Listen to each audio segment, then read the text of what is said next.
లగచర్ల ఘటనకు నిరసనగా మహబూబాబాద్ లో సోమవారం జరిగే ధర్నాలో బీఆర్ఎస్ వర్కింగ్ ప్రెసిడెంట్ కేటీఆర్ పాల్గొంటారు. ఈ ధర్నాను సక్సెస్ చేయాలని మాజీ మంత్రి ఎర్రబెల్లి దయాకర్రావు పిలుపునిచ్చారు.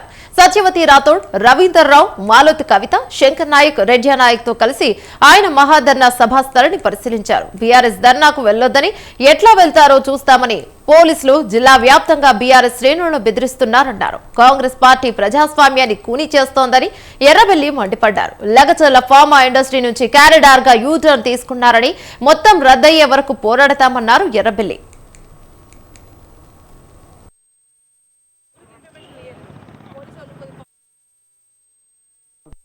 ఇప్పటికైనా నువ్వు మార్పు తెచ్చుకో, నీకు సిగ్గు శర ఉంటే.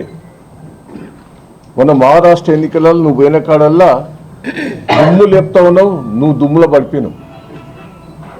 అర్థమైంది కదా నీకు. నీ చేష్టలు నమ్ముతలేరు ప్రజలు. మహారాష్ట్ర ఎన్నికలు అయిపోతోటే ఆ రిజల్ట్ చూసి మళ్ళా మార్పు చూసిందానే. ఏమన్నాడు ఇప్పుడు ల్యాండ్ ఫార్మసీ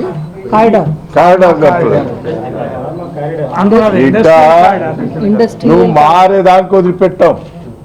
క్లియర్గా చెప్తున్నావు. కేసీఆర్ గారు తలుచుకున్నది సాధిస్తాడు. ఇప్పుడు ఛాలెంజ్ చేస్తున్నాం.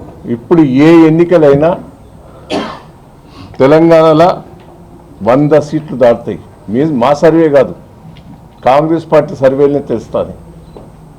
ఆ భయంతో ఇక ఎట్టైనా నేను ఉంటానో పోతానో అని మొత్తం దోసుక తింటాడు హైదరాబాద్లో. మొత్తం రియల్ ఎస్టేట్ పడిపోయింది, రాష్ట్ర ప్రభుత్వం ఆదాయం పడిపోయింది. ఘోరమైన పరిస్థితి. మన రాష్ట్రానికి రావాల్సిన ఇండస్ట్రీస్, ఫ్యాక్టరీస్ కూడా బంద్ అయినాయి. రేవంత్ రెడ్డి గారికి ఇప్పటికైనా